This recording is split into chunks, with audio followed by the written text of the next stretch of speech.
Mesdames et messieurs, bonjour, bonsoir, c'est un plaisir de vous retrouver. Je suis Patrick François et bienvenue sur Haïti Culture et Perspective, la chaîne qui dit du bien d'Haïti. Dans l'émission d'aujourd'hui, je vous parle d'une relation entre Haïti et l'Afrique. Une relation qui, à mon sens, aurait dû être mieux gérée. Dans l'émission d'aujourd'hui, je vous parle d'un drôle d'amour.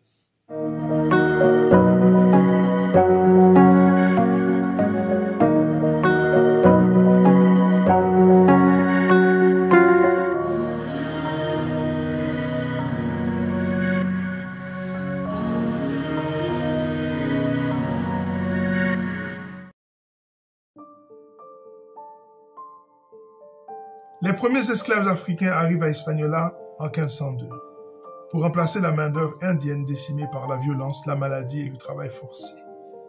C'est le commerce triangulaire qui part de l'île de Gorée pour arriver en Amérique. C'est lui qui scelle le sort d'Haïti et de l'Afrique dans cette relation qui cherche encore ses formes et ses modes d'expression concrets. C'est ce que j'appelle un drôle d'amour. Les populations esclavagisées viennent de la Guinée, du Sénégal, du Congo, du Bénin ou encore du sud du Nigeria. Là, les ethnies, les langues et les religions sont mélangées. Cela relève d'une stratégie délibérée des négriers de diviser pour régner. Cette division installera de fait des difficultés de communication, de développement des sentiments d'appartenance ou même d'amour pour un ensemble commun. Car au fond, ces Noirs n'ont pour la plupart pour seul élément identitaire que la couleur de leur peau et leurs conditions d'existence. Difficile de générer dans ces conditions une forme de panafricanisme importé.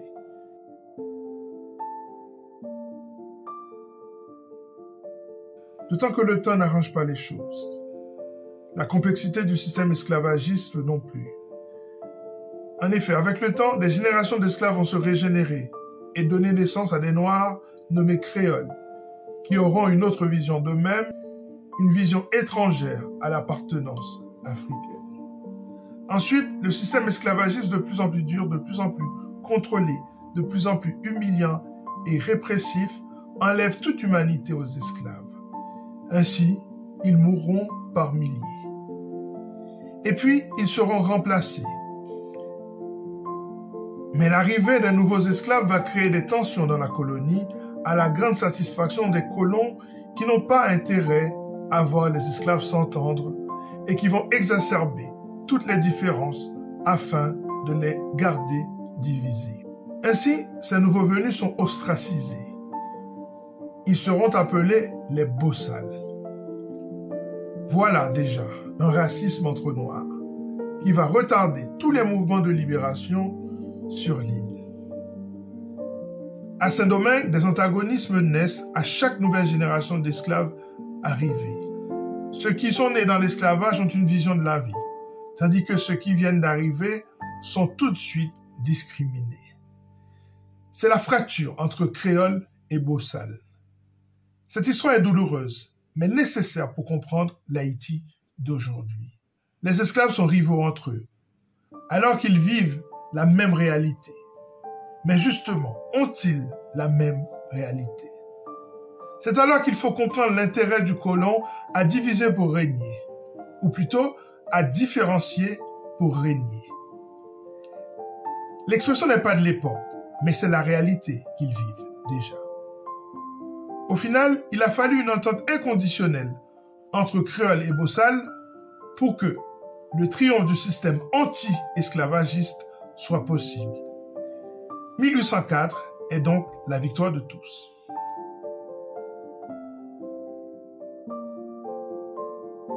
Au début du XXe siècle, le mouvement indigéniste appelle à une infusion de la culture africaine dans la culture haïtienne. Comme nous l'avons déjà vu sur Haïti Culture et Perspective, le docteur Jean Price Mars a été le porte-parole de ce mouvement. Mais il ne sera pas le seul. On peut aussi parler de la publication en 1927 de la revue Indigène et une kyrielle de co-signataires, Émile Roumer, Karl Boire, Toby Marcelin, Jacques Roumain. Jacques Roumain, qui a signé le roman le plus rural et le plus brillant de toute l'histoire de la littérature haïtienne avec Gouverneur de la Rosée en 1944. Ces intellectuels revendiquent une recherche de plus d'africanité et de moins de singerie des mœurs de la France. Avec l'indigénisme, l'Afrique est donc de retour en Haïti, du moins pour un temps.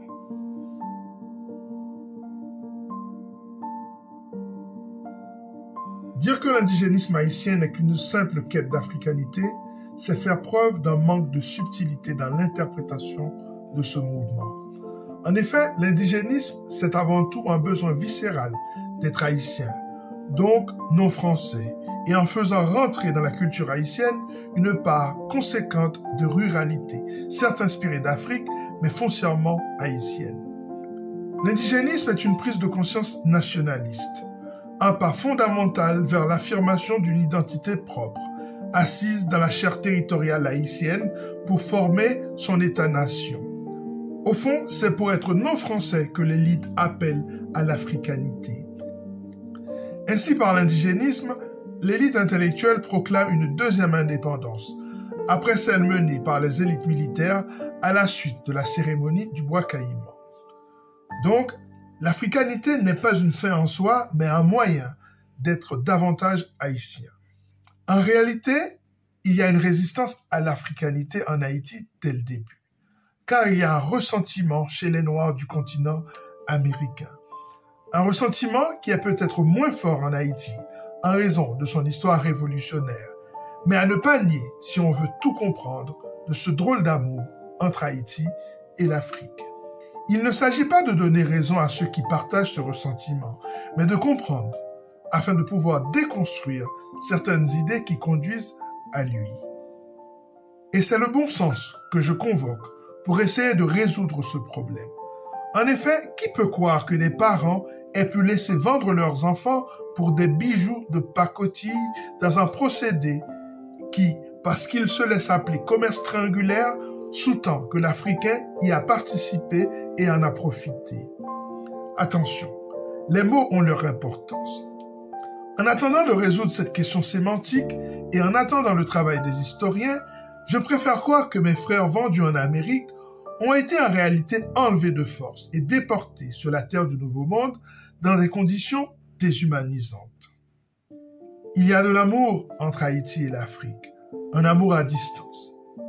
Mais tout le monde sait que l'amour à distance peut être parfois bancal. Il faut l'entretenir. Il faut faire des efforts pour assurer sa force et même sa survie.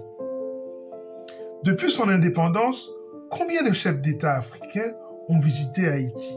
Et combien de présidents haïtiens se sont rendus en Afrique?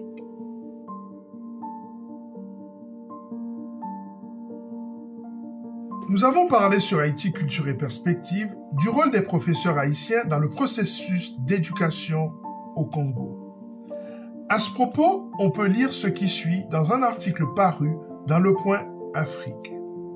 D'ailleurs, aux premières heures des indépendances africaines, une partie de l'intelligentsia haïtienne s'est installée sur le continent pour contribuer à l'édification des jeunes nations. Ainsi, au Sénégal, en Guinée ou encore au Congo-Kinshasa, actuel RD Congo, de nombreux enseignants, médecins et ingénieurs haïtiens se sont retroussés les manches du côté de Dakar, Conakry ou Léopoldville, actuel Kinshasa.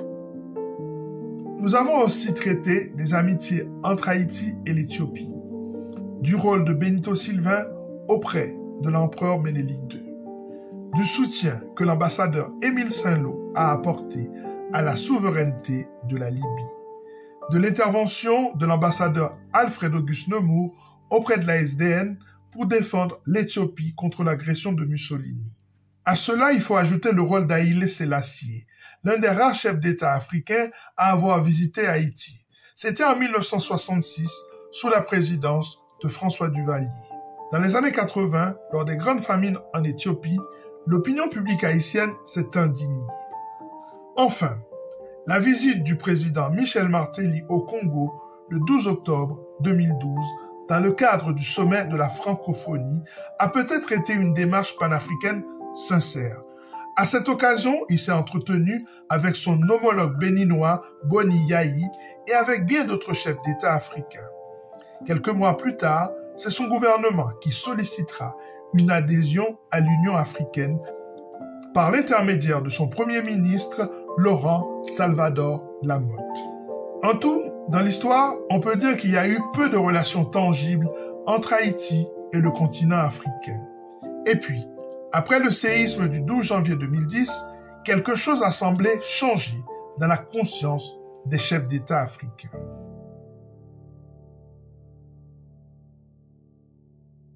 Haïti avait pu obtenir le statut de pays observateur lors du sommet de l'Union africaine tenu du 23 au 30 janvier 2012 à Addis-Abeba, en Éthiopie. Dans l'émotion post-sismique, l'idée était belle. Haïti avait suscité la compassion de tous, même de ses bourreaux historiques. L'Afrique non plus n'était pas insensible à sa reconstruction, bien au contraire. Si bien qu'en 2014, Laurent Salvador Lamotte, Premier ministre haïtien à l'époque, dans une tribune lors du 22e sommet de l'Union africaine, disait ceci. Haïti, c'est l'Afrique dans la Caraïbe. En 2015, l'organisation lui confère le statut de membre associé à part entière. Puis, patatras. En 2016, le porte-parole de la présidence de l'Union africaine annonce que la candidature est refusée. À cause de l'article 29, alinéa 1 de l'acte constitutif de l'Union africaine qui stipule que seuls les États africains peuvent adhérer en qualité de membres effectifs. Puis, il ajoute que le texte ne sera pas modifié pour faciliter cette adhésion. Ainsi, l'émotion du monde était bel et bien terminée. Ce statut était symbolique. Même ce symbole a été refusé à Haïti. Dommage. Le désamour ou le drôle d'amour se poursuit. Nous devons nous tourner vers l'Afrique pour établir des bases fortes et des têtes de pont entre les deux continents. Retourner vers l'Afrique nous permettra aussi de réaliser qui nous sommes en tant qu'Haïtiens et d'être conscients de notre identité haïtienne. C'est avec l'Afrique que nous construirons un meilleur pays haïtien. Quant à moi, j'apprendrai à mes enfants qu'en 2010, le 12 janvier, dans une sorte de folie tectonique, la terre d'Haïti a bougé tel un drap d'eau, faisant des centaines de milliers de morts, des fous, des amputés, créant une tristesse qui à coup sûr sera ancestrale. Mais que quelque part, dans un pays qui s'appelle le Sénégal, peut-être le pays d'où est issu leur père, des humains ont proposé à l'Union africaine d'accueillir des sinistrés haïtiens, allant jusqu'à proposer la création d'un nouvel État sur le sol africain pour les abriter. Et ça enlèvera, j'en suis sûr, de leur petit cœur pur et innocent, toute velléité de ressentiment et de rancœur. Peut-être sentiront-ils que je suis fier d'être afrodescendant.